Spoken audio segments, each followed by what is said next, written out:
Bom dia, meus amados irmãos, a graça e a paz do Senhor Jesus, louvado seja sempre o nome do Senhor. O mundo jaz no maligno. Palavra do Senhor, 1 João 5,19. E isso, obviamente, faz com que a igreja esteja sempre sendo perseguida e apertada por causa disso. A obra, portanto, não é fácil. Pode surgir nessa jornada, nessa caminhada, o medo. Podem surgir dúvidas. Essa igreja é chamada pelo Senhor a sempre estar firme e permanecer avante, confiando nele. Nós vemos isso em Mateus capítulo 14, versículo 22. Nos diz o seguinte: Logo a seguir, compeliu Jesus os discípulos a embarcar e passar adiante dele para o outro lado, enquanto ele despedia as multidões. Lembre-se que nós vimos a multiplicação dos pães. O Senhor Jesus fez aquela multiplicação maravilhosa. E então, já tarde, tendo todo mundo comido, ele despede as multidões, todo mundo vai para casa e assim segue-se para o outro dia. Só que Jesus despede os discípulos e diz assim: olha, embarquem e vão na frente. E o Jesus finalmente pode ficar um pouco só, algo que ele não costumava fazer porque não conseguia. As pessoas estavam sempre atrás dele, buscando o Senhor Jesus, porque viam tudo o que ele fazia. E despedidas as multidões, subiu ao monte a fim de orar sozinho. E caindo a tarde, lá estava ele só. O Senhor Jesus, finalmente, está sozinho, pode orar, descansar um pouco. Lembre-se que ele teve uma notícia triste, que foi a morte de João Batista. Então ele finalmente tem um momento em que ele pode realmente estar diante do Senhor, meditando e orando, como ele com certeza fazia antes do ministério começar e procurou muitas vezes tempo para fazer isso durante o ministério. Além, é claro, daqueles momentos de culto que eles tinham no templo, nas sinagogas. E o texto diz que ele subiu ao monte. Então, só um cuidado, hoje há muito mistério em cima da ideia de monte. Né? Não é preciso ir ao monte para orar. Por que Jesus subia no monte para orar? Porque era o lugar mais solitário, era o lugar mais seguro, e estava já de noite. Então Jesus procura um lugar adequado para estar. Não é porque o monte deixa você mais perto de Deus. Não existe um lugar neste mundo que Deus não esteja. Então, não é essa relação. Na verdade, quando Jesus ensinou aos discípulos em Mateus 5 a 7, ele disse: vai para o teu quarto, fecha a porta. Então, a ideia ali é estar sozinho, falar com Deus, uma relação pessoal. Não é, de forma alguma, a altitude, a altura do monte ou outras características, quaisquer que sejam. Então, ele foi lá para estar sozinho. Esse é o foco, para orar sozinho. Ele precisava nesse momento. A gente precisa também. Você ora sozinho? Eu sei que a gente ora na igreja. Nós temos várias orações no culto. Temos também um momento de oração, que nas quartas são momentos importantes. E até estimulamos os irmãos a participarem de todos eles. Mas estar orando sozinho é algo fundamental, porque é uma relação pessoal. Temos insistido muito porque nós, por incrível que pareça, vivemos uma era de individualismo, mas ao mesmo tempo de institucionalização de tudo. Então, as pessoas são individualistas, aí são egoístas, tudo gira em torno delas mesmas, mas ao mesmo tempo são também institucionalizadas, ou seja, tudo gira em torno de uma instituição. Veja que a igreja não consegue resolver nada se não tiver um documento. Isso mostra que tem alguma coisa errada, já que a escritura, né, não nos ensina isso. Então é uma época de institucionalização. E é por isso que, obviamente, se passa por cima de muitas, muitos ensinos bíblicos. E um deles é a pessoalidade. Você não precisa estar em público para orar, por exemplo. Os fariseus gostavam muito de orar em público para aparecer. Você pode fazer isso sozinho, você deve fazer isso sozinho. A sua relação com Deus não pode ser institucionalizada. Deve ser uma relação pessoal. Só que, é claro, é uma relação pessoal com o corpo de Cristo. Isso não é uma instituição com CNPJ ou estruturada segundo as leis dos homens. Isso significa que está unido à igreja invisível do Senhor, ou seja, aqueles que creram desde Adão e Eva, que não tinham nenhuma estrutura, e até os nossos dias, e vai depois passando para os dias futuros. Ou seja, a relação é uma relação pessoal, corpo de Cristo, igreja. Quando você tira isso, você mata a própria igreja. Porque se não existe mais uma relação pessoal e tudo passa de documento, tudo não passa de burocracia, tudo não passa de administração, tudo não passa de questões institucionalizadas, então, para que fechar a porta do quarto? Né? Então, você mantém uma relação pessoal com Deus. Essa relação pessoal acontece junto com a igreja invisível, que são todos os cristãos verdadeiros. Né? E isso diz respeito aos do presente, obviamente, principalmente, e você junta com eles para louvar e adorar o Senhor. E isso faz com que você ande com Deus, certo? Isso é fundamental. Porque, inclusive, há um perigo muito grande. Algumas denominações dão carteirinha de membro. E as pessoas olham para aquilo como uma segurança. Eu tenho carteirinha de membro. Mas, às vezes, não é bem o que condiz com a demonstração prática do que ela crê de fato. Então, não institucionalize a salvação. Isso aconteceu na época da Reforma. Quando aconteceu a Reforma, o cristianismo estava se institucionalizando já fazia um tempo. Então a salvação estava sendo vendida. A salvação dependia da liderança. Tudo era burocrático, tudo dependia de uma instituição. Matou a igreja. Por isso a reforma aconteceu. E nossos dias está do mesmo jeito e precisamos de uma nova reforma. Não tenho dúvida disso. Ou seja, precisamos resgatar o que inclusive os reformadores resgataram, que foi uma vida com Deus. Uma vida realmente com Deus, não uma institucionalização da vida com Deus. Para que as pessoas pudessem botar em prática uma relação pessoal, também coletiva, claro, mas botar em prática de forma que haja uma relação pessoal com Deus. Algo que realmente elas vivenciem, sem depender, obviamente, de uma instituição. Então, eles vão, e diz o texto que, entretanto, o barco já estava longe, a muitos estádios da terra. Eles já foram navegando, e o vento foi levando. Açoitado pelas ondas, porque o vento era contrário. Então, eles estavam remando, mas o vento estava impulsionando para o outro lado. Então, eles estavam se distanciando. E nesse se distanciar, ou seja, eles estavam esperando Jesus, mas ao mesmo tempo não deu, né? Porque o barco foi sendo levado pelo vento. Então, na quarta vigília da noite, foi Jesus ter com eles andando por sobre as águas. Todo mundo já está longe. Agora o Senhor Jesus, ele vem ao encontro deles. E vem andando por sobre o mar. Observem que já estava escuro. Né? Na quarta vigília da noite.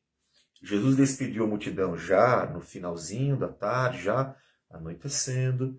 Todo mundo foi para casa, eles foram navegando. E o Senhor Jesus chega na madrugada. Então ele passou aquele tempo todo orando. Então, todo aquele tempo ele estava meditando, ele estava orando. Veja a importância da oração livre. Conversar com Deus, colocar diante de Deus. Não associe a oração apenas à petição, né? Eu preciso de uma coisa apenas, mas orar para glorificar a Deus, para manter uma relação com Deus. Até porque você, quando tem um relacionamento com alguém, você conversa com alguém, esse alguém.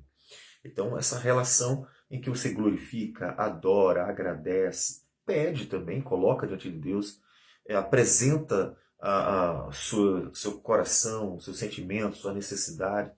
Lembre-se que não é uma questão de informar a Deus. Deus não sabe o que está acontecendo, vou informar para ele. Não, ele sabe de tudo. Mas como é que você manteria um relacionamento com Deus se você não tivesse esse diálogo com ele? Né? Então, às vezes, inclusive, pais podem saber tudo o que está acontecendo com seus filhos, porque estão observando, estão cuidando, estão procurando. Então, por isso eles vão atendendo e até chegam junto. Meu filho, como é que você está? Está tudo bem? E muitas vezes é para tentar suscitar o diálogo, mesmo já sabendo que eles não estão bem por alguma razão, mas querem suscitar um diálogo. Então pense nesse diálogo que, mesmo que Deus saiba de tudo, é a ligação, é o cultivar de um relacionamento. Então, orar ao Senhor para a glória dele, numa relação pessoal, pai e filhos em Cristo Jesus. Então Jesus vai até a quarta vigília da noite e chega andando por sobre o mar. E os discípulos, ao verem-no andando sobre as águas, ficaram aterrados e exclamaram: é um fantasma! E tomados de medo, gritaram. Observe uma coisa, noite, eles não sabiam quem estavam. Eles viram Jesus, mas não reconheceram Jesus. Por quê? Porque estava de noite, em tudo escuro. Então, eles viam, vamos dizer assim, como um vulto, né? Alguma coisa está se aproximando, alguém está se aproximando. Viram que tinha realmente alguém, mas não conseguiam identificar, obviamente, quem era. E gritavam. Nem podia dizer, ô homem frouxo, né? E eles estavam com medo de um fantasma. Não temos indício nenhum na Bíblia de que isso já tivesse acontecido. Ou seja, alguém tivesse visto um fantasma. De qualquer forma, eles aqui são tomados por esse medo. O medo traz para a mente humana muitas imaginações, né? Então, eles ficaram apavorados e gritaram, né? Eram homens, mas estavam com medo, até porque estavam no mar, e obviamente isso aguçou o medo, porque eles não tinham para onde ir, né? Não tinham para onde correr, né? E ficaram com medo disso. Isso já mostra o que Jesus vai na frente dizer, homem de pequena fé. Por que isso já mostra? Porque é algo que, infelizmente, acontece também com o cristão, que é essa insegurança irracional. Por que você acha que Deus deixaria um fantasma fazer mal a vocês? Essa seria a pergunta quando o homem para pensar. No momento, ele diz assim, mas por que Deus deixaria um fantasma simplesmente fazer mal a gente? Jesus nos escolheu, o Senhor está nos preparando para algo. Eles já sabiam disso, não tinham a noção exata da dimensão ainda de tudo, mas eles tinham algo em que se basear. Eles tinham algo, inclusive todo o conhecimento de Deus. Eles conheciam a Escritura, o agir de Deus, as promessas e assim por diante. Então por que ter medo? O que eles poderiam, é claro, fazer? Orar, Senhor, ajude-nos, livre-nos do mal de fato, porque existem. E aí eles viram Jesus expulsando demônios, então, eles existem. Isso obviamente pode ter passado pela cabeça deles, lá vem o demônio e vai fazer um mal a gente. Então a reação deles de medo faz com que eles não tenham uma reação racional, que seria colocar diante de Deus, Senhor, ajude-nos, livre-nos. Né? O medo, ele de fato tira de nós atitudes que não são pensadas. Né? Então, naquele momento, quando eles começam a gritar, Jesus imediatamente lhes disse, tem de bom ânimo, sou eu, não temais. Então Jesus avisou, sou eu, estão com medo de quê?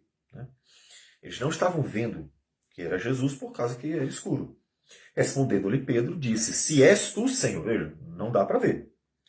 Manda-me ir ter contigo por sobre as águas. Pedro sempre foi ousado, né? E nessa ousadia de Pedro, veja que quis experimentar isso aí. Eles se acalmaram quando Jesus falou, reconheceram a voz do Senhor Jesus. E acalmaram-se, não sabiam ainda quem era, mas Pedro, nessa ousadia, pediu para usufruir de um momento completamente singular na vida dele. Né? Andar por sobre as águas, imagina. Pedro sempre fazia isso, né? Sempre. E o que é interessante é que cada discípulo tinha uma característica natural de todo ser humano. E Jesus era muito paciente com essas características. É bem interessante isso aí. Ele conhecia cada um deles e Pedro mostrava essa ousadia, esse jeito mais ousado e afobado de ser de Pedro, várias vezes. Ele estava sempre tomando a frente, sempre tomando a frente. Bom é que ele estava sempre tomando uma atitude, às vezes necessária. Por exemplo, quando Jesus perguntou, quem dizem vocês que eu sou? Pedro toma logo a frente quando Jesus pergunta, né? Se tu és o Filho de Deus. Então, a atitude de Pedro, às vezes, é uma atitude boa. Lá em Atos dos Apóstolos, nós vemos que com o amadurecimento e o Senhor, então, derramando de seu Espírito para eles, a fim de abrindo a mente deles pela palavra, durante os 40 dias em que ele esteve na terra ressurreto, todo esse amadurecimento de Pedro, em Atos, quando acontece o advento do Espírito Santo, Pedro toma uma atitude. Veja que não são os outros. Ele toma uma atitude, ele vai à frente e ele faz o que é certo. Ele prega a palavra de Deus com objetividade, com clareza, para que a multidão entenda que realmente Jesus é o Messias, o Cristo, o Filho de Deus. Então, cada um tem uma característica e Jesus lida com essas características com muita paciência, com muita sabedoria.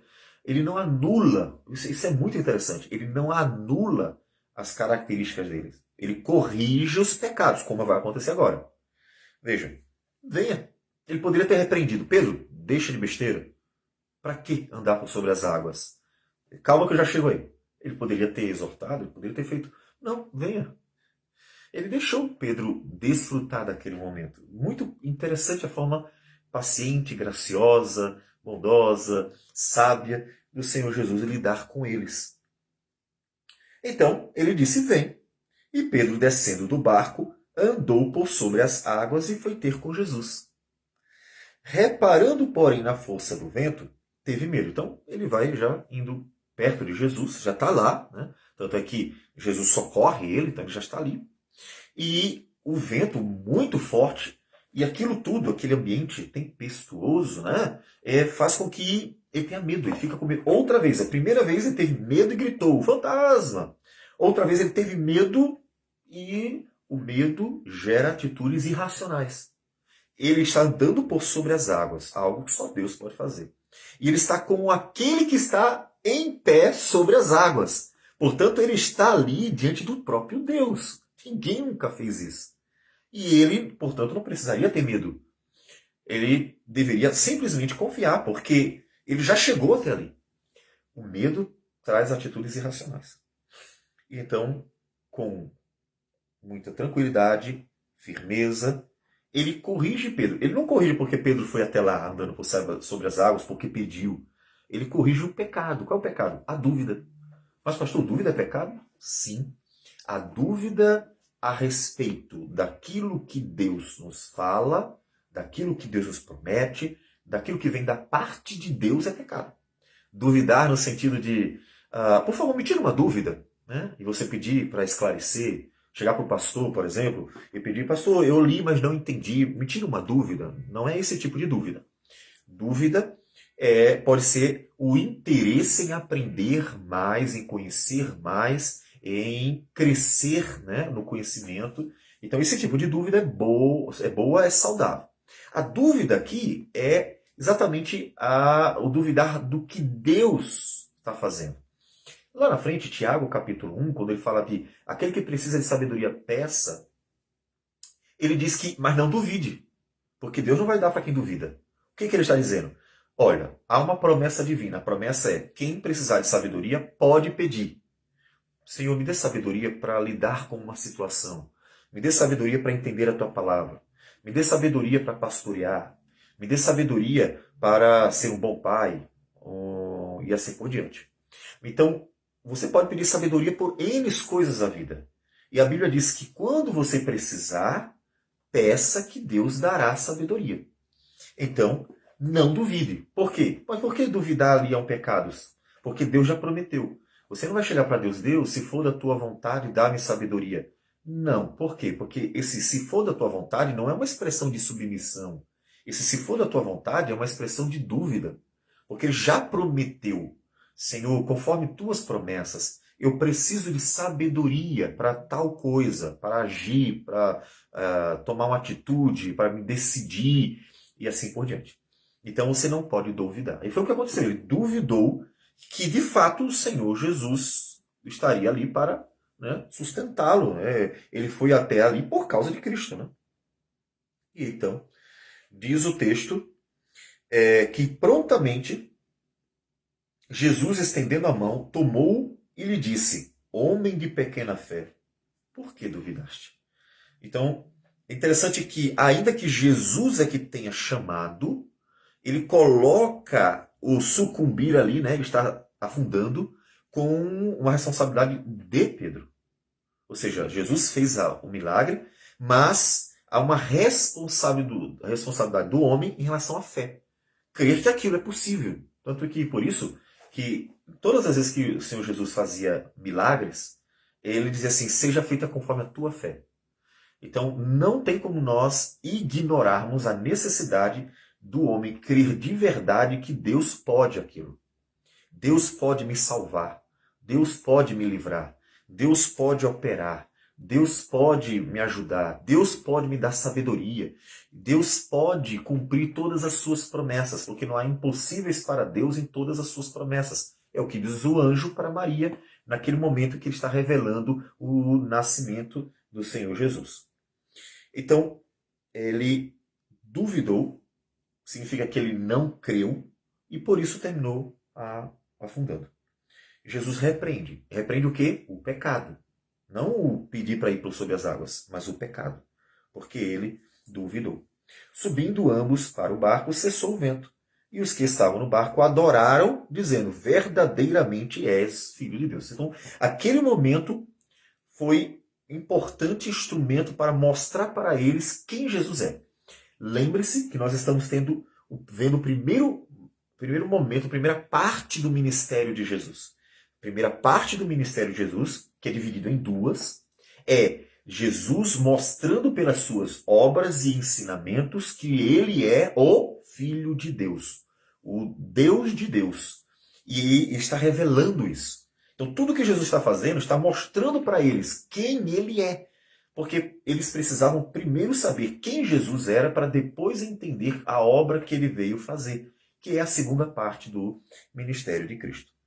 Portanto, louve ao Senhor, adore ao Senhor, creia no Senhor, esteja sempre firme no Senhor, diante de todas as lutas da vida. Ou seja, confie nele.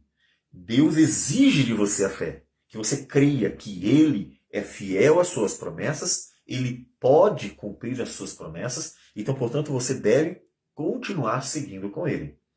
Desventuras podem acontecer? Sim. Pessoas ruins podem vir sobre nós? Sim. Problemas podem aparecer na sua vida? Sim. Pedro, lá na frente, João, lá na frente, também Paulo, Silas e outros mais, como Estevão, vão ver o mal, né, vindo contra a igreja. Então eles também viram isso. Mas quando isso acontecia, o que eles faziam? Clamavam ao Senhor.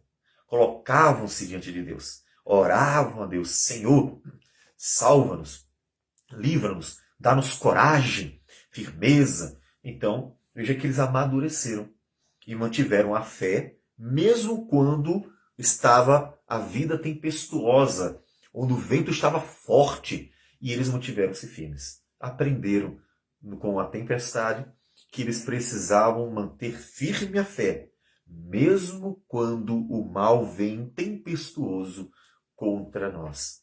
Para que Deus seja glorificado na nossa fé, mostrando que nós cremos que Ele é aquele que nos guarda. E Ele é o Senhor de nossas vidas e de tudo e de todos. Vamos orar ao Senhor. Senhor Deus amado, obrigado por Tua palavra.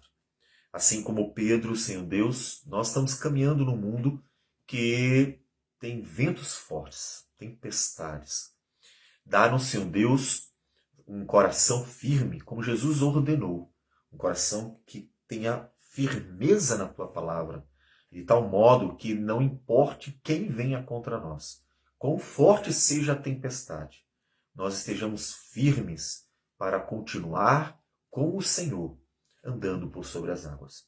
Que o Senhor, ó Deus, abençoe a Tua igreja e nos ajude a glorificar o Teu nome. Em nome de Jesus que nós oramos e agradecemos por tudo.